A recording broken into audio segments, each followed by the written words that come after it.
Hello दोस्तों, कैसे हैं आप सब। आज हम लोग पढ़ेंगे क्लास 10 का फिजिक्स लेसन नंबर 1। चैप्टर का नाम है परावर्तन। क्या नाम है? परावर्तन, प्रकाश के परावर्तन।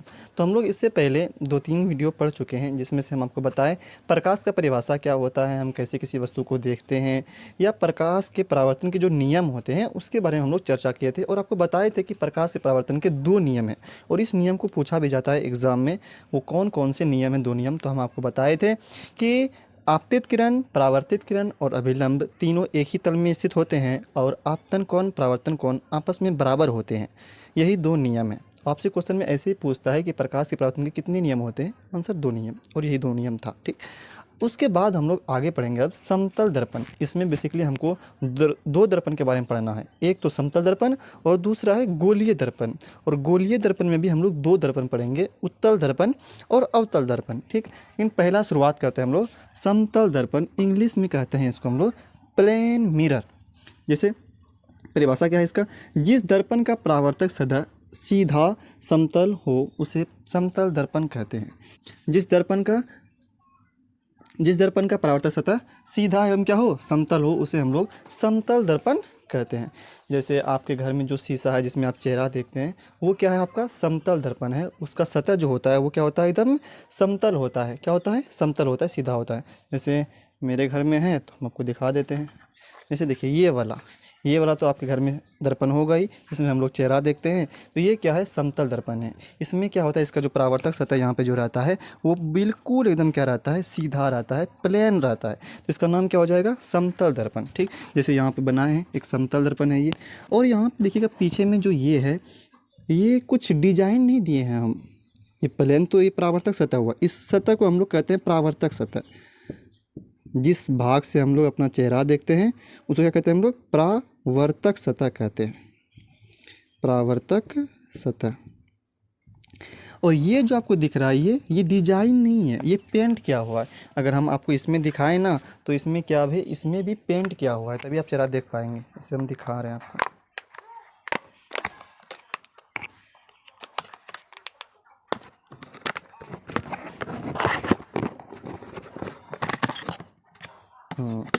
देखिए इस भाग में ना पेंट किया हुआ है, इस भाग में क्या हुआ है?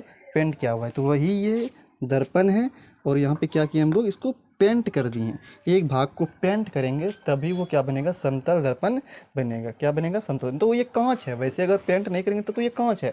दर्पण कब बनेगा? जब इसमें क्या करेंगे हम लोग? एक सतह में पेंट करेंगे। देखिए इसमें पेंट किया हुआ है, तो वही यहाँ पे पेंट किया हुआ है, इसीलिए हम लोग यहाँ पे, ये डिजाइन नहीं है, क्या हुआ है? पेंट किया हुआ है। तो ये आपका कौन सा दर्पण है? ये समतल दर्पण है। ठीक, इसके बारे में जानते हैं कि इसमें कौन सा प्रतिबिंब बनता है, इसमें क्या क्या गुण होता है प्रतिबिंब का, कैसा फोटो बनता है, उसके बारे में हम लोग अब चर्चा करते हैं। ठीक, यही समतल दर्पण, क्योंकि इसका परावर्तक सतह जो बिल्कुल प्लेन है, सीधा है। इसका परावर्तक सतह क्या है? बिल्कुल सीधा है, प्लेन है। ठीक, तो इसके बाद हम लोग इसके आगे पढ़ते हैं।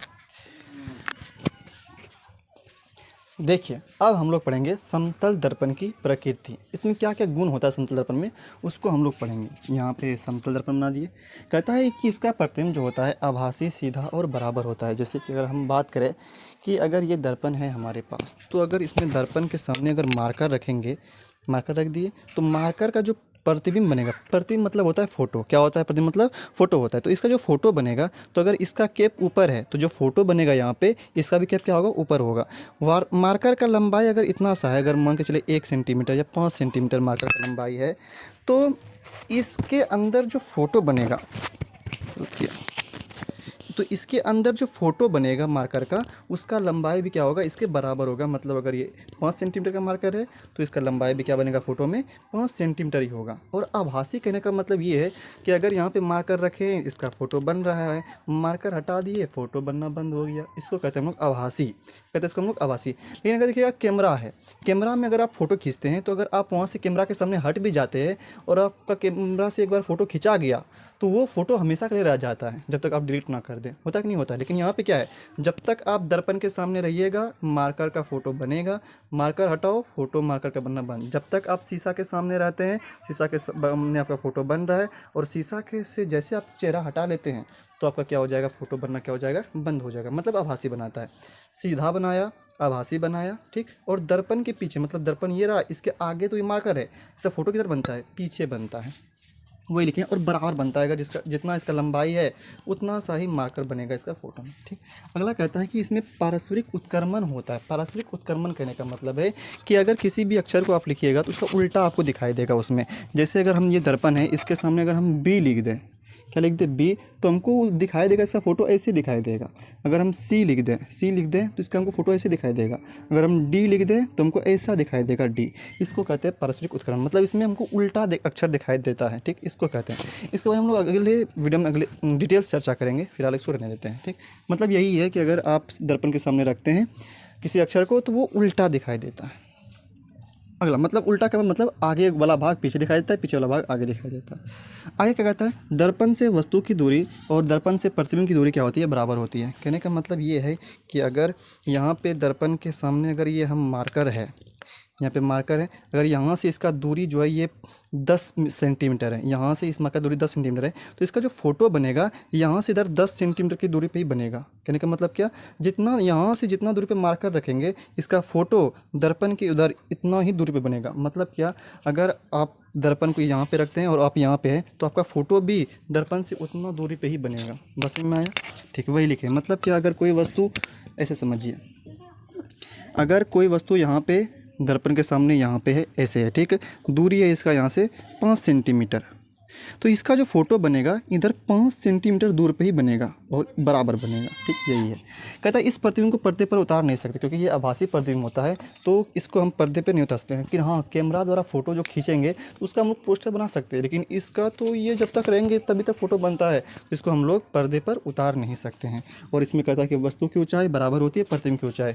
वही तो बोले कि अगर इसका लंबाई 5 सेंटीमीटर है तो जो फोटो बनेगा इसका लंबाई भी क्या होगा, 5 सेंटीमीटर ही होगा। लेकिन अगर कैमरा का बात करें, आप एकदम लंबा चौड़ा आदमी रहते हैं और जब मोबाइल में फ़ोटो खींचते हैं तो मोबाइल का डिस्प्ले इतना सा रहता है और उसी डिस्प्ले के अंदर ही आप इतना छोटा सा दिखाई देने लगते हैं। इसका मतलब क्या, उसमें लंबाई छोटा हो जाता है। क्या होता है, लंबाई मोबाइल के कैमरा में छोटा हो जाता है, लेकिन दर्पण में क्या होता है, जितना बड़ा आपका चेहरा रहेगा उतना ही बड़ा आपका फ़ोटो बनेगा समतल दर्पण में। कहता है आवर्धन प्लस 1 होता है। इसका मतलब यही है, आवर्धन प्लस 1 करने का मतलब कि ये समतल दर्पण क्या करता है, आभासी सीधा बनाता है प्रतिबिंब और वस्तु की ऊंचाई के बराबर बनाता है। इसका मतलब इसीलिए इसको बोलते हैं कि इसका आवर्धन प्लस 1 होता है। ठीक, तो यही था आज समतल दर्पण का सारा बात। इसका प्रकृति भी बता दिया आपको, और एग्जाम में आपसे पूछा जाए तो इन सबको लिख देना है। परिभाषा पूछा जाता है वैसे, और ये समतल दर्पण का क्या है, डायग्राम है। इसी तरह से दिखाते, एक लाइन दे दीजिए और इसके पीछे में क्या करिए, आप पेंट कर दीजिए, तो ये क्या हो जाएगा, समतल दर्पण हो जाएगा, प्लेन मिरर हो जाएगा। ठीक है, उम्मीद करते हैं आपको वीडियो पसंद आया होगा। वीडियो में जो भी बताया गया है सब बात समझ में आया होगा। अगर आपको सारी बातें समझ में आई है तो आप वीडियो को लाइक कर दीजिए, चैनल को सब्सक्राइब कर दीजिए। फिर मिलते हैं हम लोग अगली वीडियो में।